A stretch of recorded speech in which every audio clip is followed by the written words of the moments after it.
Paper చెప్పాము. అలాగే ఓకేనా డియర్ స్టూడెంట్స్, ఇప్పుడు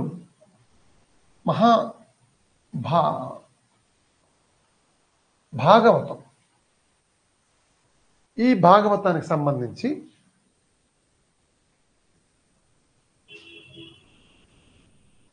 మీకు ఇచ్చిన ఇంట్రడక్షన్లో నైమిసారణ్యం అనే ఒక మాట మీకు ఉపయోగించాం. ఎక్కడ ఉందని చెప్పాను? ఉత్తరప్రదేశ్లో ఉంది భాగవతం.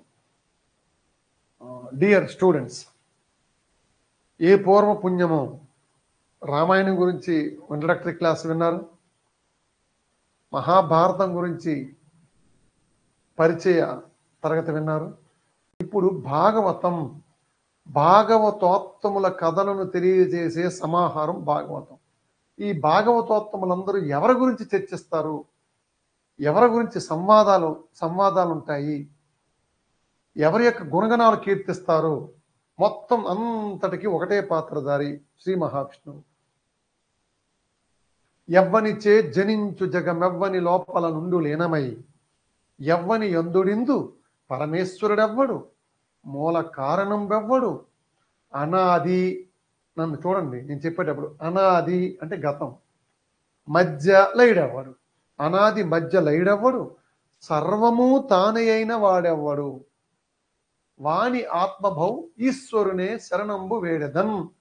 ఆ పరమాత్మను గురించి చర్చించే గ్రంథమే భాగవతం. అత్యంత పవిత్రమైన అరణ్యంగా దీన్ని మనం భావిస్తాం. దేన్ని నైమిసారణ్యం అని ఇందాక మీకు చెప్పాను. ఇది ఎక్కడుంది? ప్రస్తుతం ఉత్తరప్రదేశ్లో ఉంది. ఉత్తరప్రదేశ్ రాష్ట్రంలో యూపీ రాష్ట్ర రాజధాని లక్నోకి ఒక 90 నుంచి 94 కిలోమీటర్లు సుమారుగా అనుకోండి. ఉత్తరప్రదేశ్ రాష్ట్రం రాజధాని లక్నోకి 94 కిలోమీటర్ల దూరంలో గోమతి నది ఒడ్డున మనకి నైమిసారణ్యం ఉంది. ఈ నైమిసారణ్యం అంతా కూడా పూర్వకాలంలో కేవలం పరమాత్ముని యొక్క గాథలు వినిపించడానికి మునులకు ఆవాసము నైమిసారణ్యం. అవకాశం ఉంటే ఒక్కసారి నైమిసారణ్యం దర్శించి రండి. అక్కడ గాలి ఒక వైబ్రేషన్ మనకు కలిగిస్తుంది, అక్కడి నీరు మనకు ఒక వైబ్రేషన్ కలిగిస్తుంది. జీవితంలో ఒకసారైనా నైమిసారణ్యానికి సందర్శించాల్సిన అవసరం ఉంది. అలాంటి నైమిసారణ్యం కేంద్రంగా భాగవత గాథలన్నీ కూడా ఆ విష్ణువు యొక్క భక్తుల్ని వైష్ణవులు అంటాం కదా, ఆల్వారులు అంటాం. ఆ వైష్ణవుని యొక్క గాథలు చర్చించుకుంటూ, విష్ణుమూర్తి యొక్క గాథలు చర్చించుకుంటూ మునులందరూ కలిపి సూత మహర్షిని అడిగారు. ఇదొకటి మీకు గుర్తుంచుకోవాలి. ఎవరిని అడిగారు? సూత మహర్షి.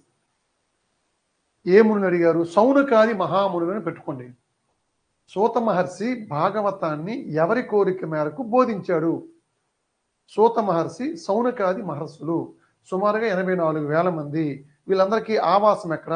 నైమిసారణ్యం. అది ఎక్కడ ఉంది? ఇందాక నుంచి మీకు చెబుతూనే ఉన్నాను. ఇదండి, మనం అలా 1 by 1 ప్రాక్టికల్లోకి వస్తున్నాం. అది తెలుసుకోవాలి. వీరందరూ కూడా అత్యంత శక్తివంతులైనటువంటి, మొత్తం శ్రీ మహావిష్ణువు శ్రీకృష్ణ పరమాత్మ యొక్క గాథలన్నీ కూడా తెలియచేసే ఆ భాగవత పురాణాన్ని మాకు వివరించమని వారు సూత మహర్షిని కోరారు. కోరితే వారు బోధించినాక తదుపరి కాలంలో దీనిని వ్యాస మహర్షి తన కుమారుడైన, తన ముఖతః తన అంశతో జన్మించిన సుఖ మహర్షి, ఇది అండర్లైన్ చేసుకోండి, వ్యాసుడు తన కుమారుడైన శ్రీ సుఖ మహర్షి అవసరం. సూత మహర్షి అండి, గుర్తుంచుకోండి. సూత మహర్షి పాత్రను మీకు గుర్తుకు రావాలి. ఎవరికి చెప్పాడు? సౌనకాది మహామునులకు. ఇక్కడ రాలేదు అది, సౌనకాది మహామునులు, అది నోట్ చేసుకోండి.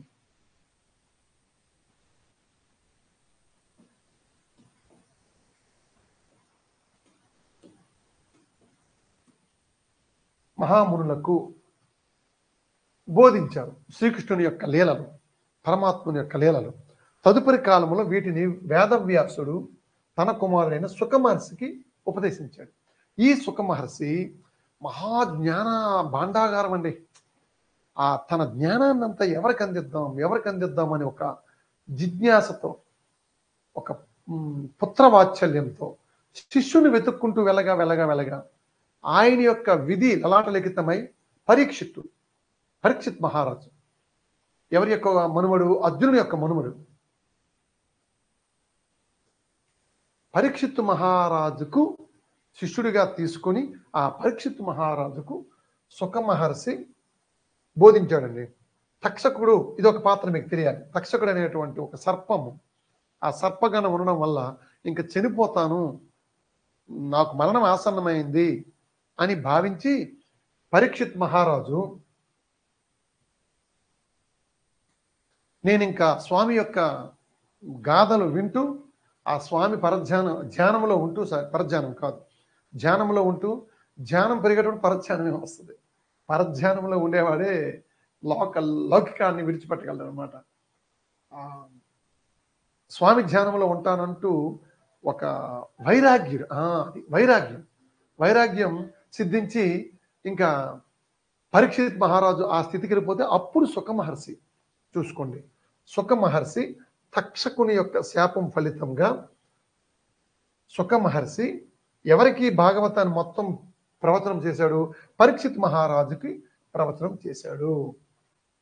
ఇదే గాథని, ఏది సుఖ మహర్షి పరీక్షిత్కి చెప్పిన గాథని మరలా మునులందరి యొక్క కోరిక మేరకు సూత మహర్షి మరలా దీనిని వినిపించాడు, మహామునులందరికీ వినిపించాడు. నారదుని యొక్క సూచన మేరకు వేదవ్యాస మహర్షి భాగవతాన్ని గ్రంథస్థం చేశాడు. ఇదండి ఇంట్రడక్షన్. అర్థమైందా? నారద మహర్షి యొక్క ఘనమైనటువంటి గొప్పదైనటువంటి ఒక భవిష్యత్తు దర్శించే వ్యక్తి కదా ఆయన సూచన మేరకు వేదవ్యాసులు వారు భాగవతాన్ని అంతా కూడా 12 అష్టమ స్కందాలుగా 12 స్కందాలుగా గ్రంథస్థం చేశారు. అదే మనకి భాగవతం. ఇదే శ్రీమద్ భాగవతం. ఈ భాగవతాన్ని భారతదేశంలో విభిన్న ప్రాంతాల వారు రకరకాలుగా వారి ప్రాంతీయ భాషల్లోకి అనువదించుకున్నారు. వేదవ్యాసుడు మాత్రం దీన్ని సంస్కృత భాషలో రాశాడు. అండర్లైన్ చేసుకోవాలి, మీరు నోట్ చేసుకోవాలి. అంటే వేదవ్యాసుని యొక్క ముఖతః సుఖ మహర్షి ద్వారా పరీక్షిత్తు ద్వారా ఇలా వచ్చినటువంటి భాగవత గాథని మరలా మహర్షులందరి యొక్క కోరిక మేరకు సూత మహర్షి ఇలా బోధించడం వల్ల వచ్చిందే భాగవత పురాణము, శ్రీమద్ భాగవతం. ఏ భాషలో వచ్చింది? సంస్కృత భాషలో వచ్చింది. సంస్కృత భాషలో వ్యాస మహర్షి రచించిన ఈ మహాపురాణం మొత్తం 12 స్కందాలుగా విస్తరించబడి ఉంది. ఈ విషయం మీ కింద నుంచి చెబుతూనే ఉన్నాను. ఈ 12 స్కందాల ఈ పురాణాన్ని, భారతాన్ని, 12 స్కందాల భాగవతాన్ని భక్తిరస పూరకంగా, ఎంతో మాధుర్యంగా ఒక్కొక్క రాష్ట్రంలో ఉన్నటువంటి ఆయా కాలాల్లో కొంతమంది వాగ్గేయకారులు, కొంతమంది మహాకవులు, మహర్షులు అనువదించారు. అలా అనువదించినటువంటి భాగవత గాథలలో, అంటే ప్రాంతీయ భాషల్లో అనువదించబడిన గాథలలో దేశం గర్వించేలా, ప్రపంచం గర్వించేలా అనువదించబడినటువంటి భాష తెలుగు అండి. ఎంత గర్వపడాలి చూసుకోండి. వేదవ్యాసుడు సంస్కృతంలో రాయబడిన భాగవతాన్ని మన తెలుగువాడైనటువంటి మన బమ్మెర పోతనామాచ్యుడు, అవిభక్త ఆంధ్రప్రదేశ్లో భాగమది, వరంగల్ దగ్గర ఒక ప్రాంతం వారిది, ప్రస్తుతం తెలంగాణ. బమ్మెర పోతనామాచ్యుని పేరు చెప్పకుండా భాగవతం నడవదండి. అండర్లైన్ చేసుకోవాలి. ఎంత అద్భుతం అంటే, అచ్చపు జుంటు తేనీయల ముంచితవేమో ఓ బమ్మెర పోతనామాచ్య, నీ భాగవతాన్ని చదువుతుంటే, తెలుగులో మీరు చేశారు కదా, వ్యాస మహర్షి వారి యొక్క సంస్కృత భాగవతాన్ని మీరు తెలుగులోకి అనువదించారు. అనువదించేటప్పుడు మీరు ఆ ఘంటాన్ని, చేతిలో గంటం ఉంది కదా, ఆ ఘంటాన్ని అచ్చపు జుంటి తేనీయల ముంచితివేమో, పంచదార పానక మద్దితివేమో. జుంటి తేనీయలు అప్పుడే లేత తేనీయలు తీసుకొని వచ్చి ఆ గంటాన్ని ముంచి రాసావా? పంచదార పానకంలో ముంచావా? లేకపోతే ఎంత మాధుర్యం ఎలాగొస్తాయా? నీ భాగవతానికి ఎలాగొస్తుందయ్యా? ఆంధ్ర మహాభాగవతానికి అంత మాధుర్యం అని కరుణశ్రీ జంజాల పాపయ్య శాస్త్రి గారు చెప్పారు. అదే కరుణాల జంజాల పాపయ్య శాస్త్రి గారు ఏమన్నారంటే, కలము కలము చేతబట్టి కావ్యంబు రచించే ఎవరు? మన పోతనామాత్యుడు. సహజ కవండి. అందరం అసలు గుండెల్లో పెట్టుకొని ఆంధ్రులందరూ కూడా పూజించాల్సిన మహా గొప్ప వ్యక్తిత్వం, మహాకవి. తరం నుంచి తరానికి ప్రతి ఒక్కరూ మనం చెప్పాలి, ప్రతి ఇంట్లో ప్రాతకాల దర్శనం చేయాలి. అటువంటి మహా గొప్ప పాత్ర భాగవతంలో, భాగవతానికి సంబంధించి బమ్మెర పోతనామాత్యుని యొక్క మాట లేకుండా, బమ్మెర పోతన గారు తెలుగులో చేసిన శ్రీమదాంధ్ర భాగవతం యొక్క మాట లేకుండా ఎట్టి పరిస్థితుల్లో కూడా భాగవతం ముందుకు నడవదు. అది అక్కడికి వచ్చాను, మీకు చూడండి. బమ్మెర పోతనామాత్యులు మరియు అతని శిష్యులు. ఎందుకంటే పోతనామాత్యులు వారు రాసినటువంటి శ్రీమదాంధ్ర భాగవతం చాలా వరకు మనకి లభ్యం కాలేదండి. ఆ రోజుల్లో మనం వీటిని చక్కగా సెక్యూర్గా రక్షణ చేసే పరిస్థితి మనకి నాడు లేదు.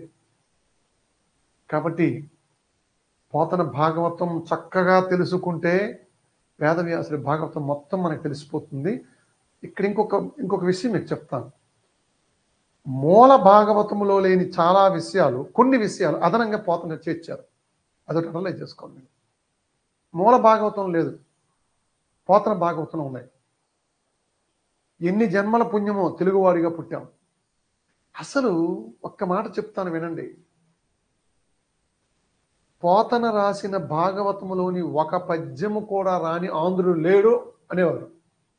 ఇప్పుడు కాదండోయ్, ఈ కాలంలో కాదు, ఒక 20-30 సంవత్సరాల క్రితంకి వెళ్తే 1900 సంవత్సరం నుంచి 1970-80 వరకు కూడా పోతన భాగవతం రాని ఇల్లు ఎక్కడ ఉండేదండి? అమ్మల గన్నయమ్మ అమ్మల గన్నయమ్మ ముగురమ్మల మూలపుటమ్మ చాలా పెద్దమ్మ సురారులమ్మ తన్నులో నమ్మిన వేల్పుటమ్మల మనం బుల ఉండెడియమ్మ దుర్గమాయమ్మ. ఎక్కడుంది దుర్గా? విజయవాడ కనకదుర్గమ్మ వారి దేవాలయానికి మీరు వెళ్తే టికెట్ తీసుకొని వెళ్ళిపోవడం కాదండి, క్యూ లైన్లో. ఎండోమెంట్ ఆఫీస్ ఎక్కడ ఉంది, లేకపోతే డ్యూటీస్ చూడటం కాదు. ఒకసారి కనకదుర్గ అమ్మవారి యొక్క ప్రధాన బంగారు గోపురం పైకి చూస్తే చక్కనటువంటి బంగారు వర్ణంలో అమ్మల గన్నయమ్మ ముగురమ్మల మూలపటమ్మ అని రాసి ఉంది, చూడండి. విజయవాడ వెళ్తే కనకదుర్గ అమ్మవారి దేవాలయంకి వెళ్తే సువర్ణ శోభితమే వెలుగుతుంది అక్కడ, సువర్ణ అక్షరాలతో. అమ్మల గన్నయమ్మ ముగురమ్మల మూలపటమ్మ చాలా పెద్దమ్మ సొరారులమ్మ కడుపారిన బుచ్చిడియమ్మ తన్నులో నమ్మిన వేల్పుటమ్మల మనంబుల ఉండెడియమ్మ దుర్గమాయమ్మ కృపాబ్ది ఇచ్చుత కవిత్వ మహత్వ పటుత్వ సంపదల్. ఇది పోతన యొక్క శైలి. ఒక్క మచ్చుకు మీకు నేను ఒక పద్యం చెప్పాను. భాగవతంలోని పోతన యొక్క పద్యాలు అంత అద్భుతం. ఆ రోజుల్లో అమ్మల గన్నయమ్మ పద్యం రాని ఇంట్లో లేదండి. తల్లులు ఏం చదువు లేనటువంటి వాళ్ళు హాయిగా తమ పిల్లల్ని ఊయల్లో ఊపి అమ్మల గన్నయమ్మ ముగురమ్మల మూలపుటమ్మ చాలా పెద్దమ్మ సురారులమ్మ అని పిల్లలకి ముగ్గుపాలతో నేర్పించేసేవారు. ఆ భాగ్యం మరలా మీకు ఇప్పుడు వచ్చింది ఈ ఏపీఎస్సి టెస్ట్ ద్వారా. సో కాబట్టి వ్యాస భాగవతం తెలుగులో అనువదించబడిన బమ్మెర పోతన భాగవతం. ఆయన దివ్యాంశ సంభూతుడు వేదవ్యాసుడు. ఈయన మానవ మాతృడు, వ్యవసాయం చేసుకున్నాడండి పోతన. భాగవతాన్ని శ్రీమదాంధ్ర భాగవతాన్ని రచించిన పోతనామాత్యుడు ఎక్కడ ఫార్మల్ స్కూలింగ్కి వెళ్ళలే, గురువు దగ్గర కూర్చొని విద్యాభ్యాసం చేయలే. సహజ పాండిత్య దురీనుడు. ఆయనకి అబ్బేసింది, ఆ విద్య అబ్బేసింది అంతే. ఎంత గొప్పదండి ఇది, మిరాకిల్ కాదా? ఏ గురువు దగ్గర నేర్చుకోని వ్యక్తి ఒక మహాభాగవతాన్ని రాసేయడం ఏంటి, అనువదించ. మళ్ళీ ఆ భాగవతానికి ఎంత అందం సిద్ధించింది, మామూలు అందం కాదు. పోతన గురించి చెబితే అంటే ఇది మీకు జనరల్ క్లాస్ అయితే ఓకే, ఇది కాంపిటేటివ్ కాబట్టి మళ్ళీ నేను ఇది ఇంట్రడక్టరీ క్లాస్ కాబట్టి చెప్తున్నాను, కానీ మీకు తెలియాలి. మందార మకరంద మాధుర్యమున తేలు మధుపంబువోవునే మదనములకు. ఇది పోతన శైలి. భాగవతాన్ని రచించిన మన పోతనామాచుల యొక్క కవిత్వ శైలి మందార మకరంద మాధుర్యాన్ని చెందిస్తుంది. కాబట్టి ఈ అన్ని స్కందాల్లో వచ్చే వీటన్నిటిని పద్యాలు మీకు ఇప్పుడు కంఠస్థం పెట్టమని చెప్పను, కానీ ఏ ఏ పద్యం ఏ ఏ స్కందంలో కొన్ని ముఖ్యమైన వస్తున్నాయో కూడా మీకు తెలియాలి. కాబట్టి పోతన భాగవతాన్ని కూడా మరలా మనం ఇప్పుడు వ్యాస భాగవంతో పాటు ప్యారల్గా తీసుకొని వెళ్తాం. This is the introductory class about Bhagavatam. 3 భాగాలు అయిపోయాయి. ఇప్పుడు మనం భాగవతంలో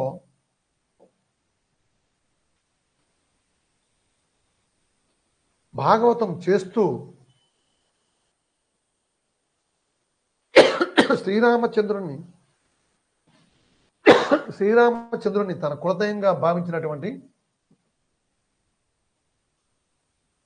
పోతనామాచ్యుల వారు 39 కదా, అది మారిపోయింది, చూసుకోండి. రావాలండి ప్రతి ఒక్కరికి తప్పనిసరిగా. నేను కావాలంటే కాసేపు స్లైడ్ ఉంచుతాను, ఇది మీరు నోట్ చేసుకోవాలి. భాగవతం ఓం ప్రథమంగా ఏ పద్యంతో స్టార్ట్ అయింది చూసుకోండి. 1:18 కంద పద్యం. కృతిపతి నిర్ణయంలో భాగంగా 1వ స్కందం ప్రథమ స్కందంలో 18వ పద్యంలో చెప్పాడు, పలికెడిది భాగవతమట. ఎవరు? పోతన భాగవతం రాస్తూ చెప్పినటువంటిది. కృతిపతి మీకు అవసరం ఇది. పలికెడిది భాగవతమట, పలికించెడు వాడు రామభద్రుండట. పలికించెడు వాడు రామభద్రుండట. నే ఎవరు? నేనంటే ఎవరు? పోతన.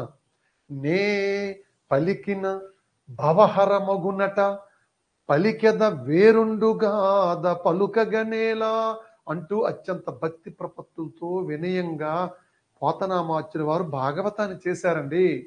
ఏ గురువు దగ్గర చదువు నేర్చుకోలేదండి. ఎంత అద్భుతమైన పద్యం, కంద పద్యంతో ప్రారంభించారు చూడండి. నోట్ డౌన్, రాసుకోండి. పలికెడిది భాగవతమట, పలికించెడు వాడు రామభద్రుండట. నే పలికిన భవహరమగునట, సకల పాపాలు హరించబడతాయి. మరి అంత చక్కగా నా పాపం పోయి నేను కైవల్యాన్ని పొందేటప్పుడు నాకు పలికేద వేరుండుగాద పలుకగనేలా అని పోతనామాచ్యుల వారు అన్నారు. అందుకే మళ్ళీ కరుణశ్రీ ఏమన్నాడో తెలుసా డియర్ స్టూడెంట్స్? కలము చేతబట్టి కావ్యంబు రచయించే. ఈ పోతన మామూలు వ్యక్తి కాదురా, ఆయన ఘనాపాటి. ఈ బమ్మెర పోతనామాచ్యుడు చాలా ఘనాపాటి. కలము చేతబట్టి కావ్యంబు రచించే. ఏ కావ్యం రాశాడు? భాగవత కావ్యం. అది నీకు బిట్టు. హలము చేతబట్టి పొలము దున్నే. 2వ లైన్లో ఏమొచ్చింది చూడండి. హలము చేతబట్టి, హలం అంటే నాగి, మేడి. చేతిలో గంటం పట్టుకొని కావ్యం రాశాడు. ఏ కావ్యం అంటే భాగవతం. హలము చేతబట్టి పొలము దున్నే. ఇక్కడ బిట్టు మీకు ఎలాగొస్తుంది? ఆంధ్ర సాహిత్యంలో సాధారణ వ్యవసాయ సేద్యం చేసుకుంటూ ఒక బృహత్తరమైన కావ్యాన్ని రచించిన కవి ఎవరు అంటాడు? అది బమ్మెర పోతనామాచ్యుడు అని చెప్పాలి. ఆయనకున్న బిరుదు ఏంటి? సహజ పాండిత్య దుర్యనుడు. సహజ పాండిత్యం అంటే సహజంగా ఆయనకు వచ్చింది, ఏ గురువు దగ్గర విద్య నేర్చుకోలేదు. ఇంత ఇంటర్లింకింగ్ ఉందండి దీనికి, ఇంత ఇంటర్లింకింగ్ ఉంది. కాబట్టి ఈరోజు క్లాస్ని చాలా జాగ్రత్తగా మీరు 2-3 సార్లు వింటే తర్వాత నేను చెప్పబోయే ప్రతి క్లాస్కి ఈ క్లాస్ అనుసంధానంగా ఉంటుంది. డియర్ స్టూడెంట్, చాలా జాగ్రత్తగా వినాలి. కలము చేతబట్టి కావ్యంబు రచించే. ఏ కావ్యం? భాగవతం. హలము చేతబట్టి, హలము నాగలి పట్టి పొలము దున్నే. పొలం దున్నాడంటే పోతన. ఈ భాగవత కావ్యాన్ని రాసినటువంటి పోతన వృత్తి ఏమిటి? వ్యవసాయం. వ్యవసాయం అని ఎక్కడ చెప్పలే. హలము చేతబట్టి అని అన్నాడు కదా, మనం పొలం దున్నాడు. కలము, హలము. కలము అంటే గంటం. ఈ కలం కాదు, ఇది కూడా గంటంలాగా ఉంది. నా చేతిలో ఉన్నది పూర్వం గంటంలాగా ఉంది. ఇలా పెట్టి తాళపత్ర గ్రంథాలు, తాటాకులు తెచ్చి వాటిని ఎండబెట్టి ప్రత్యేకమైన లేపనం పూసి వాటిని ఎండబెట్టి నాకు బాగా ఎండిపోకూడదు, పచ్చిగా ఉండకూడదు. అది కూడా మీకు అవసరమే. మన పురాణ తాళపత్ర గ్రంథాలను, తాళపత్రము అంటే తాటి చెట్టు, ఆ ఆకులు పైన ఇలాగ పెట్టి బలంగా రుద్ది ఇలాగ రాసేవారండి. ఆ రోజుల్లో ఏ సదుపాయాలు లేనప్పుడు రాస్తే అవి మనం ఈరోజు చదవడానికి కూడా కష్టమైపోతుంది మనకి. ముద్రణ యంత్రాలు వచ్చాయి, ఇంక ఇప్పుడు ఏకంగా ఎస్ఎంఎస్లు వచ్చేసాయి. కాబట్టి ఈ కలము, హలము, కలము అంటే గంటము, హలము నాగలి, కలము హలములందు గనుండురా పోతన్నా. కావ్యం రాయడంలో గనుడు, వ్యవసాయం చేయడంలో కూడా గనుడు. కాబట్టి అలాంటి పరమ భాగవతోత్తములకే భాగవతోత్తముడైన పోతన రచించిన శ్రీమదాంధ్ర భాగవతాన్ని రాబోయే రోజుల్లో చూస్తాం. ఇప్పటికి ఈ పద్యం మీరు నోట్ చేసుకోండి. తరువాత నేను ఇంతకీ ఈ భాగవతాన్ని ఎలా ఎలా చేశాను అంటున్నాడు ఆయనే. పోతన ఏమంటున్నాడు, ఈ భాగవతాన్ని మీరందరూ చదువుతున్నారు కదా, నేను ఎలా చేశాను అంటే, చేయడం మీన్స్ ఎలా రాశాను అనుకుంటున్నారు? భాగవతము తెలిసి పలుకుట చిత్రం. ఇది ఏదో తెలిసి చెప్పుకోవడం అంత సాధ్యమేం కాదు. పరమ మహోన్నతమైనటువంటి పరమాత్ముడైనటువంటి శ్రీ మహావిష్ణువు గురించి నేనెక్కడ చెప్పగలను? ఇది తెలిసి పలుకుట చిత్రం ఎవరికట? చూలికైనా, దమ్మి చూలికైనా, పరమేశ్వరుడికైనా, ఈశ్వరుడికైనా, విష్ణుమూర్తి ఎవరికైనా కష్టమే.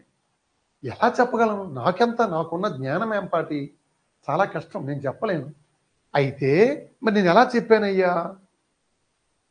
విబుధ జనుల వల్ల విన్నంత కన్నంత. ఇది రాసుకోండి. పోతన భాగవతాన్ని ఎలా రచించి పెట్టాడు, ఆ స్కందాల్లో చొప్పించాడంటే, విబుధ జనుల వలన విన్నంత కన్నంత. విన్నంత వినడము ద్వారా, కన్నంత చూడడము ద్వారా నేను రాశానయ్యా అంటున్నాడు. తెలియవచ్చినంత తేట పరుతూ నేను తెలుసుకున్నదంతా కూడా ఈ భాగవతంలో పెట్టాను. ఆట వెలది పద్యంలో ఎంత సులువుగా, ఎంత చక్కగా ఉందో చూడండి. ఓకేనా? ఈ భాగవతం యొక్క విశిష్టత మీకు తెలియజేస్తున్నాను. The salient features, the significance, the main gist of Bhagavatam, the holy book Bhagavatam గురించి మీకు నేను చెప్తాను. ఆ పద్యం గురించి మీకు ఇప్పుడు తెలియజేస్తున్నాను.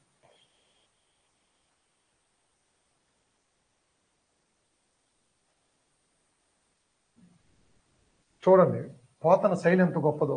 అలవైకుంఠపురంబులో, అలవైకుంఠపురం అంటే ఏమనుకుంటున్నారు? సినిమా అనుకుంటున్నారా? కాదు. భాగవతంలో ఒక ముఖ్యమైనటువంటి అష్టమ స్కందంలో 95వ పద్యంలో పోతనామాత్యుడు మెన్షన్ చేశాడు, అలవైకుంఠపురములో ఓ మహావిష్ణుదేవా నువ్వు అక్కడ ఉండిపోయావు. ఆ పద్య లక్షణం చూడండి, మత్తేప విక్రీడితం ఆ పద్యం. అలవైకుంఠపురంబులో నగరిలో నామూల సౌదంబుదాపల మందార వనాంతరామృత సర ప్రాంతేందు కాంతోపలోత్పల పర్యంక రమా వినోదియగు నా ప్రసన్నుండు విహ్వల నాగేంద్రము పాహి పాహియన గుయ్యాలించి సంరంభియై. నాగేంద్రము ఇక్కడ తెలియాలి మీకు, దానికోసం చెప్పాను ఈ పద్యం. పాహి పాహి అని ఆ నాగేంద్రం అరుస్తుంది. ఆ నాగేంద్రం, ఆ గజేంద్రుడు అరుస్తుంటే అక్కడ అలవైకుంఠపురములో, ఎక్కడో అలవైకుంఠపురములో, వైకుంఠ లోకంలో ఉన్నటువంటి శ్రీ మహావిష్ణువు పరిగెట్టి వచ్చాడయ్యా. అందుకు ఈ పద్యాన్ని పోతనామాత్యుడు ఆవిష్కరించాడు. చూసారా? అట్ ఏ గ్లాన్స్ మీకు ఈ పద్యాల యొక్క సారాంశం. అలాగే ఇందాక మీకు నేను చెప్పాను, ఇది కూడా నోట్ చేసుకోండి. ఉత్పలమాలండి.